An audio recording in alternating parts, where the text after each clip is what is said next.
You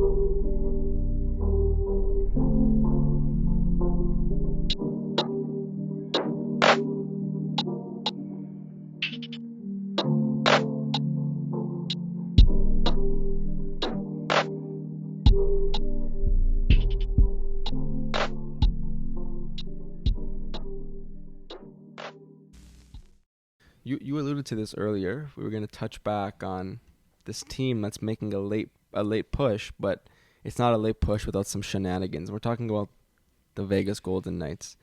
Vegas Golden Knights they have a soft spot in your heart, so I'm going to let you talk about sort of what's been going on there recently. It's getting tough to keep defending these guys.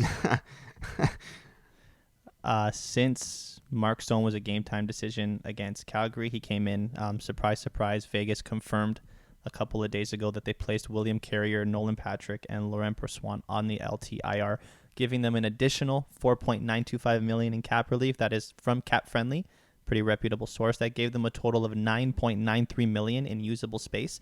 And surprise, surprise, the space they needed to activate Mark Stone was $9.5 million. You know, coincidence.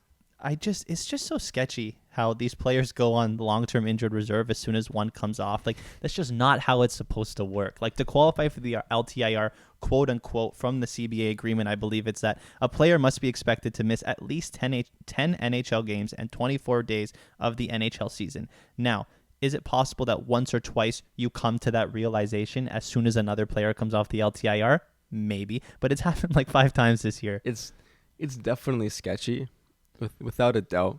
I don't know if it's defensible based on, let's say, the spirit of the rule. But what I will say is that NHL players at any moment in time are probably hurt enough in some capacity that they can say, yeah, I need 10 games off. Mm-hmm.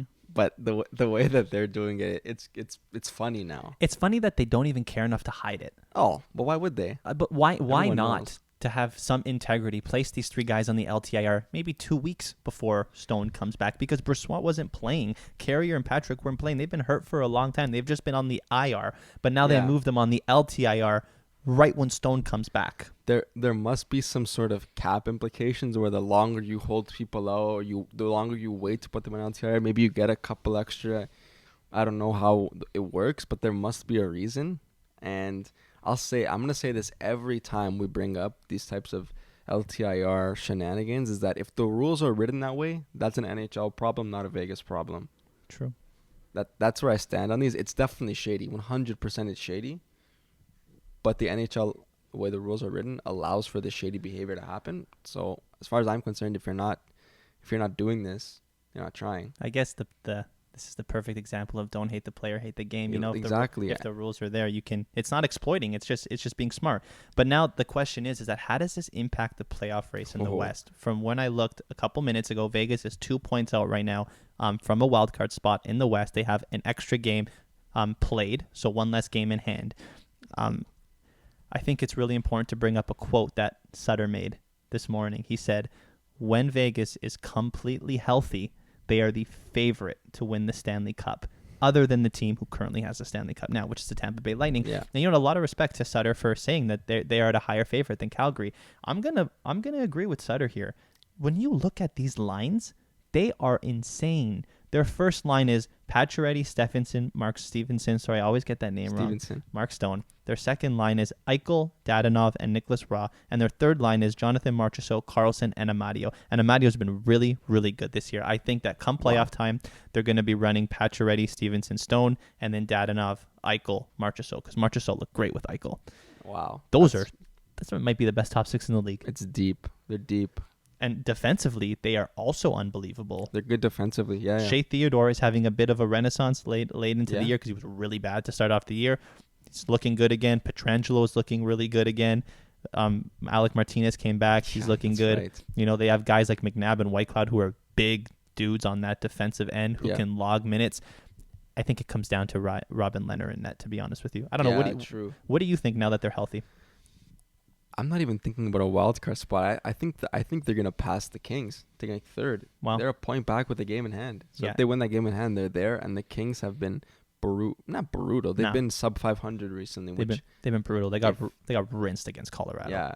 If you're trying to make a playoff push or keep a playoff spot, and you're playing sub 500 while the team chasing you is 7-2-1 in their last 10, it's not looking good for the Kings. And what makes it even, this is cynical of me, what makes it even more funny is that they're gonna play the Oilers if they do that. And we just talked about the Oilers need to have success, similar to the Leafs. They both need to find some success this year. That's just not fair. That's tough. It's a tough draw. What are you gonna do? You know what? I have a question for you. If they play Calgary completely healthy, if you had to put money on it, who do you take? Oh man. And we'll give Calgary home ice because that's what it would be. Okay. For a couple, it's really close. But for a couple of reasons, I'd probably still pick Calgary. Okay. And the reason I'll say that is, one, for chemistry. The Vegas Knights have been hurt a lot this year, so it's gonna be the first time I think this whole roster's playing together as they have been. So there might be some kinks they're still working out come playoff time, which there might not. You can't afford to do that in the playoffs. And also goaltend, you mentioned, Jacob Markstrom's he's not gonna win the Vezina, but he can very likely get nominated for it. He's been phenomenal. And we talked about Robin Leonard. He's been hurt. He's somewhat inconsistent come playoff time. He's still very good. Don't get me wrong. But I think Jacob Markstrom's a touch better. And so for those reasons, I would pick them. But I think that's going 6, if not 7. Oh, for sure. To be honest with you, I think that if Robin Leonard stands on his head, I got Vegas. And I know that's a big if because, like you said, Jacob Markstrom's having a crazy year too.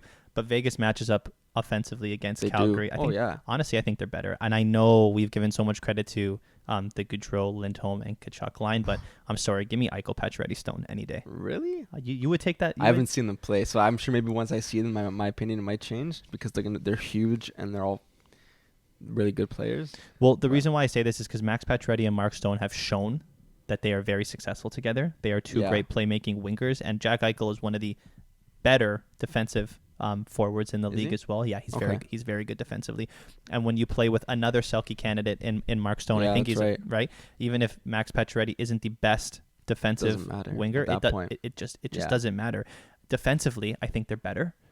I think their top three are better than Calgary's top three. There they got Rasmus Anderson, Shillington, and Hanifin, right? And no disrespect to them, those are three good defensemen. But I'm sorry, give me Pietrangelo, Theodore, and Alec Martinez. They have Tanev too. They might be deeper, but the top end on Vegas might be better. It's an interesting matchup. Yeah, like you said, it's going to come down to goaltending. Leonard has been really bad this year. I think in his last 10, he's got a save percentage of just under 9, a goals against like 3.5. I mean, that's not going to fly in the playoffs, especially with the offensive firepower that Calgary brings.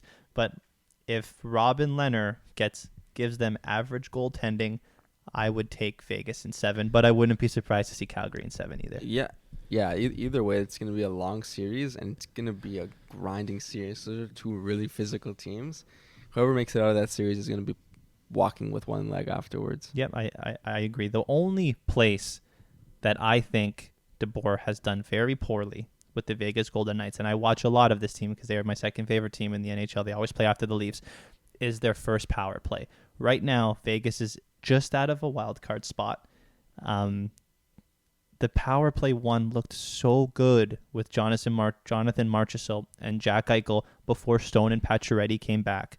Their power play overall is like 23rd in the league at 18%. It's been really bad. That's not good. Pacioretty and Stone come back. They have never played a game with Eichel, and Peter DeBoer throws them on the first-line power play and takes off Marchessault and Dadonov. I don't understand the move because the team relies on the power play, and if the team was starting to finally look good on power play 1, why would you completely ruin it with the guys that have no chemistry? I don't know. I'd like to get your opinion on this. Sometimes I feel that like when big players come back off injury, coaches are just pressured to immediately throw them back in the role they were in before, even when they're clearly not ready for it. Yeah, it could easily be that. Egos are egos. Guys are going to want to play first power play. Mm-hmm.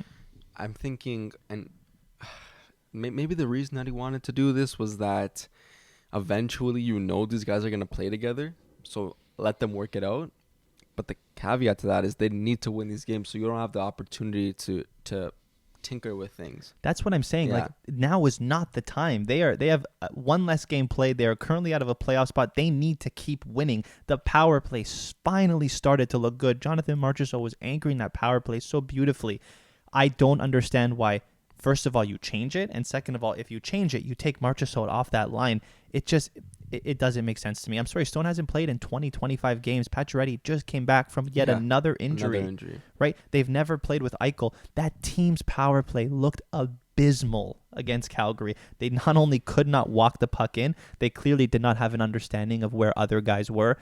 Like, I don't think they had a stretch where more than 2 passes were completed. I saw 3 of their power plays. They didn't register a shot. And then the second line power play comes out with 30 seconds left because Eichel, Stone, and Pacioretty play a minute and a half on the first power play. And they start to work it a little bit on that second line. Yeah. Right? I agree with you. If they were in a playoff spot, let them work it out. Yeah. But now is not the time. No, I don't understand. I don't understand. It's not really defensible. I think maybe for their sake, I think they're going to end up making it in, so maybe this won't matter as much. But in the moment right now, I think Vegas fans and yourself as one of them have a reason to be confused. Yeah, like it also matters that it's not only about getting into the playoffs. It's about getting into the playoffs and not playing Colorado. Yeah, and if they pass the Kings, they won't have to worry about them. But if the Kings start to win some games, they're not guaranteed anything right now. Yeah, no, I don't know. I'd be pretty interested to see how it plays out.